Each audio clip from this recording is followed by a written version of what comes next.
Señora decana de la Facultad de Derecho de la Universidad Mayor, doña Clara Chalanqui, señor Eduardo Fernández, senador de la República, expresidente de la República, don Jorge Vío, actual presidente del Gobierno, Gonzalo, miembro del Consejo de Gobierno, Fernando Silva, director del Centro de Extensión del Senado. Quiero agradecer previamente inmerecidos citas y reconocimientos en esta ocasión, pero la verdad es que esta labor ha sido un producto de un equipo de trabajo, más que de un desempeño personal. De todas maneras, yo creo que es importante. El viernes 21 de enero de 1994 se enteró la opinión pública que la más grande de las empresas del Estado había perdido alrededor de 30 millones de dólares en operaciones de mercado futuro. 2 semanas más tarde, prácticamente al 3 de febrero de 1994, las pérdidas ya ascendían a algo más de 200 millones de dólares. No es necesario aquí dar nombres, ya que todos deberíamos saber de qué se trata. Eran los últimos días de un brillante gobierno que había restablecido la democracia en el país. Ciertamente era un inmerecido mal rato para un gobierno que había tenido un desarrollo tan diferente. Al mismo tiempo, en Hindenburg, el presidente Frey alertó a su gabinete privado, y recuerdo que nos pasó un papelito donde preguntaba qué estaba pasando en Codelco, qué estaba pasando con los controles. Y aquí estamos, 20 años después de ese papelito. Hay que tener presente que hubo otros papelitos. Por ejemplo, un papelito que decía, miren el campamento de Wynn. Y a la postre eso se transformó en Chileval. Miramos el campamento de Wynn, miramos la defensa metropolitana, miramos el país y se transformó en el programa Chileval. En otra ocasión, de vuelta a un viaje, estoy llegando a la tarjetita acerca de los problemas tecnológicos que se venían con el año 2000. Y eso se transformó en una gran empresa, en un gran programa que tuvo que ver con la transición tecnológica del año 2000 y que Chile tuvo un destacado rol internacional. Así que esos papelitos había que tomarlos con cuidado cada vez que aparecían. El gabinete privado del presidente Frey nos preguntamos entonces cómo resguardar al presidente y a los ministros de eventuales descontroles en determinados ámbitos de la administración. ¿Cómo evitar semejante daño político y patrimonial público? ¿Cómo prevenir este tipo de situaciones que no se repetirán en el futuro? ¿Cómo disminuir los riesgos en operaciones similares? ¿Qué pasaba con el control interno del gobierno? ¿Con qué herramientas contaba el Ejecutivo para enfrentar este tipo de situaciones? De otra manera, pero también, más bien de una perspectiva de gestión gubernamental, también nos preguntamos respecto del programa de gobierno. Más allá del reporte de la autoridad que corresponda, ¿cómo el presidente de la República va a disponer de información de fuente propia e independiente de las líneas ministeriales respecto al avance del gobierno o de programas específicos de prioridad presidencial o de situaciones, problemas emergentes? Es muy raro que una autoridad reporte fracasos propios. Esa es la verdad. Se requiere una información de estas situaciones aparentemente sorpresivas dejan al descubierto fallas en el esfuerzo de contener situaciones. En ecuaciones, ello ocurre en el contexto de la oposición de intereses entre ministerios, lo ha dicho Rodrigo Egaña, que aspiran a la plena autonomía en el manejo de sus asuntos, y la presidencia que quiere la administración de eventos sorpresivos que los exponen al juicio público de conocer los asuntos bajo su responsabilidad. Se produce así una brecha en los criterios utilizados para determinar la necesidad de intervenir ante anticipando una situación potencialmente dañina. Luego de una reflexión por esos días, muy similares a estos días, en que se estaba nombrando el gabinete del ministro, hicimos consultas, formulamos una propuesta y el presidente Frey ordenó la constitución de la auditoría interna del gobierno que fortaleciera la correcta ejecución de los actos de la administración y que aumentara las bases de confianza respecto a la implementación de determinadas políticas y planes, de tal modo de efectuar las mejoras o correcciones oportunas que fueran del caso. En mayo del mismo año, por decreto supremo, se ordenó la creación de las auditorías ministeriales. Luego se crearon los comités de auditoría sectorial hasta llegar a los servicios públicos y empresas del Estado. Con el advenimiento de los objetivos de auditoría gubernamental insertos en los programas de trabajo de las auditorías internas de los servicios e instituciones, se alcanzaron importantes logros de apoyo a la gestión del Ejecutivo. Por ejemplo, la auditoría al régimen de controlación. Hoy día, esa auditoría fue la base para la actual ley de compra pública. La auditoría al uso de consultorías externas en el gobierno del lugar un decreto supremo que regula esas contrataciones y aún vigente. Es decir, las recomendaciones de la auditoría gubernamental se tradujeron efectivamente en acciones concretas para la administración. Se auditó, se revisó, se llegó a conclusiones y las conclusiones se implementaron en transformación. Luego vino la creación del Consejo de Auditoría Interna del Gobierno en enero de 1997, lo que fue seguido por una fecunda labor normativa y de actuaciones frente a situaciones emergentes. Ya en septiembre de 1998, el presidente Frey encomendó a Cumplir Nogueira la elaboración de un proyecto que consagraba en la ley la existencia del Consejo, lo que quedó listo para su despacho al término de su administración. En el año 2003, en la administración del presidente Lagos, se creó la figura del auditor interno del gobierno. El mencionado proyecto de ley, por primera vez, fue enviado en junio del año 2005, acontecimiento que se replicó en agosto de 2007 bajo la administración de la presidenta Bachelet.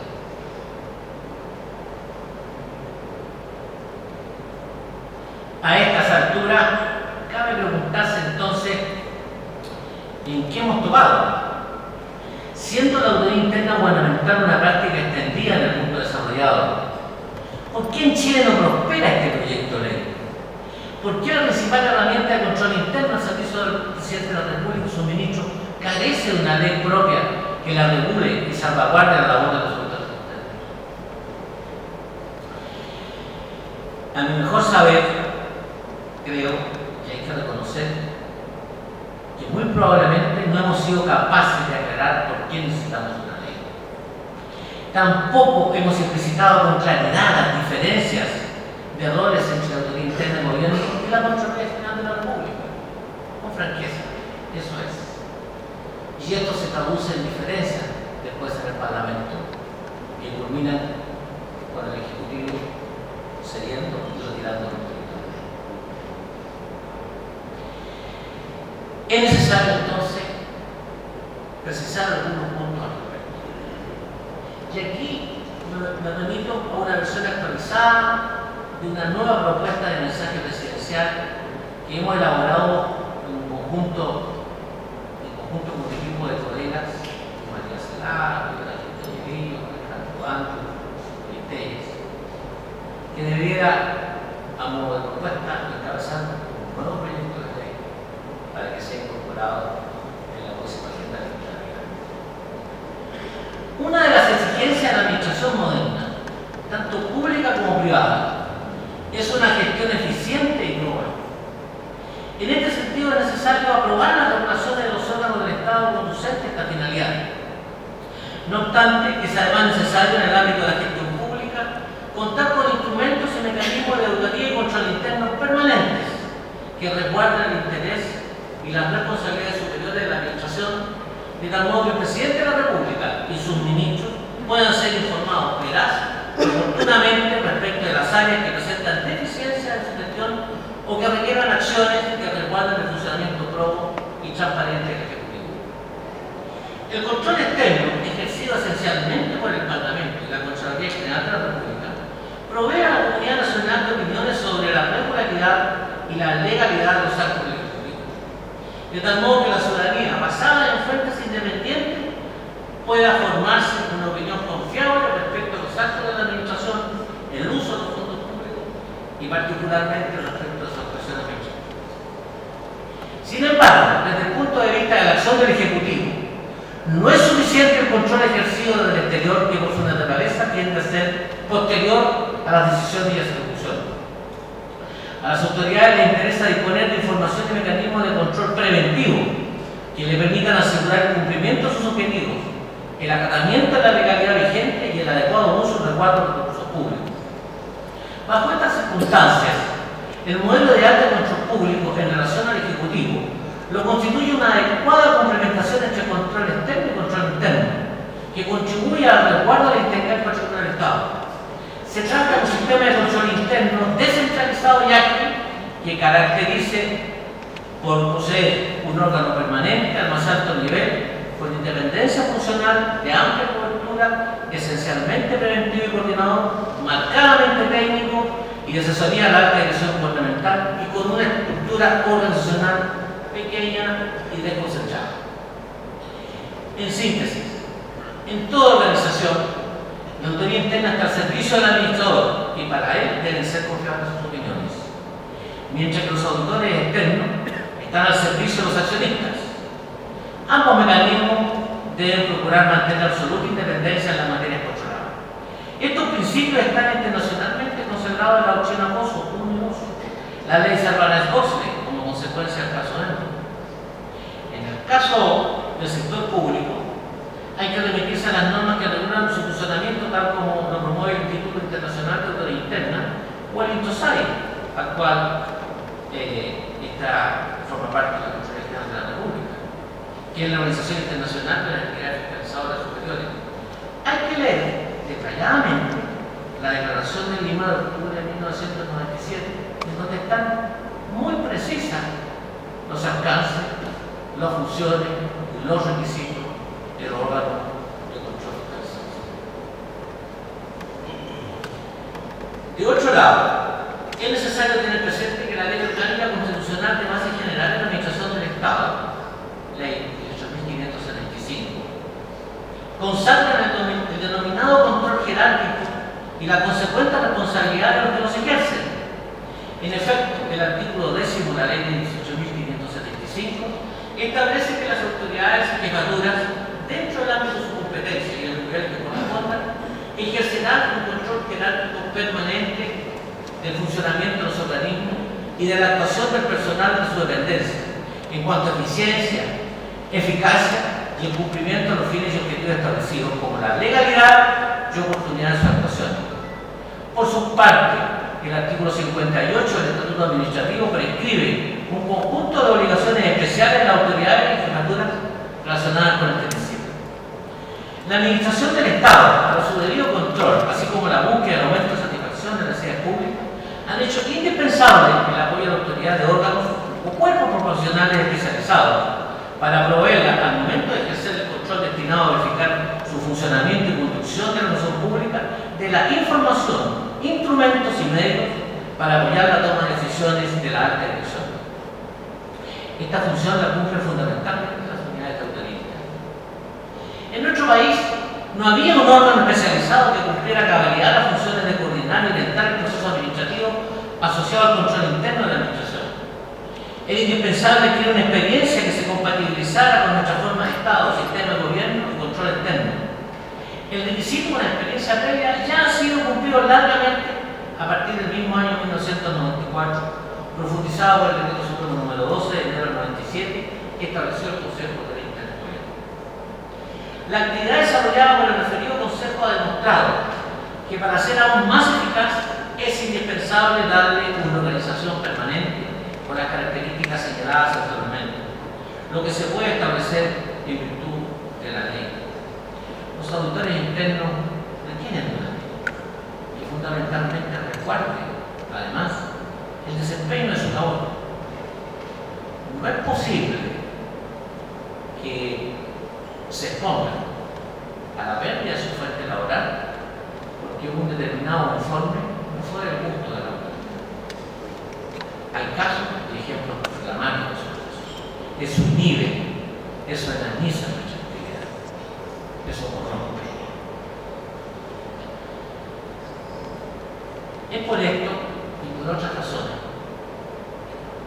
que la Honorable Cámara de Diputados, coincidiendo con lo señalado, ha solicitado formalmente al Presidente de la República, mediante oficio número 69 de 8 de octubre del 98, la presentación de una iniciativa legislativa sobre la materia para establecer un sistema permanente de autoridad interna de gobierno. Si bien es cierto, el desarrollo institucional de la autoridad interna de gobierno formaba parte de nuestro plan de acción, fue el propio Parlamento, el año 98, le pidió al Presidente de la República que elaborara una iniciativa legislativa que dejara la estructura permanente del Estado a esta importante herramienta de apoyo a la gente y de resguardo de la persona. La nueva propuesta de proyecto de ley se propone tres cuestiones fundamentales. Crear el Consejo de Interno de Gobierno como un servicio público descentralizado, con personalidad jurídica y patrimonio propio, sometido a supervigilancia del Presidente de la República a través del Ministerio Secretaría General de la Presidencia. Dotar al Consejo de Autoridad Interna del Gobierno de las atribuciones, instrumentos y medios para cumplir su función de asesorar técnicamente al Presidente de la República, ministros de Estado, jefes de servicios y empresas del Estado en la regulación, planificación, coordinación y evaluación del sistema de control interno, midiendo tanto los controles definidos como la eficiencia, eficacia y economía de la gestión administrativa en el cumplimiento de los fines y en el logro de las metas programadas. Finalmente, establecer también las normas que permitan coordinar, la actividad de control externo efectuada por la Cámara de Diputados y por la Contraloría General de la República con la acción del Consejo de Autoridad Interna.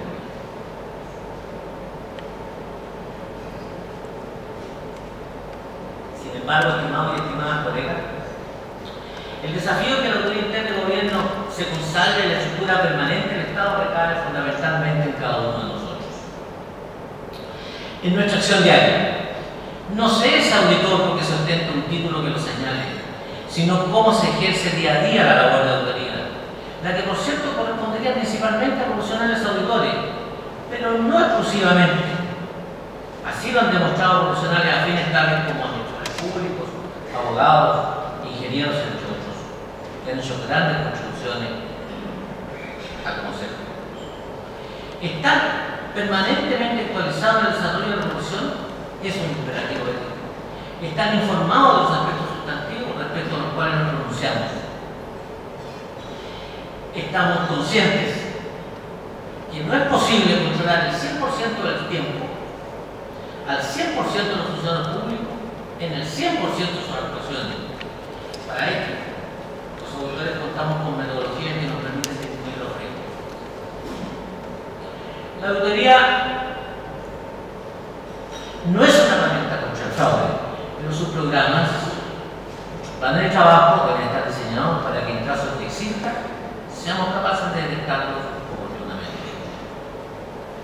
Antes de culminar estas palabras, es necesario reconocer la labor desarrollada por quienes nos sucedieron. Quiero referir a Gonzalo Sánchez, que entre el año 2000 y 2010, por 10 años, condujo el Consejo, con significativos aportes a su desarrollo. Sostenerlo durante esos años no fue una tarea fácil. Hoy hemos escuchado una sólida apuesta de Jorge Líder, quien ha dirigido la autoridad interna del gobierno desde bajo la actual administración del presidente Piñera. La próxima administración deberá saber dar continuidad al trabajo desarrollado, incorporando, por cierto, su propio sello. Finalmente, deseo hacer un llamado para resolver este asunto de una vez por todas. El Consejo de Autoridad Interna del Gobierno y la Contraloría General de la República deben iniciar un diálogo franco, transparente, esencialmente técnico y generoso, que permita contar con proyectos de ley que fortalezcan tanto los órganos de control externo como internos, pensando en lo mejor para el país y en una sana complementación que contribuya al resguardo de los fondos públicos tan escasos y tan necesarios para la satisfacción satisfacer las necesidades de nuestros compatriotas, especialmente los más desposeídos. Muchas gracias.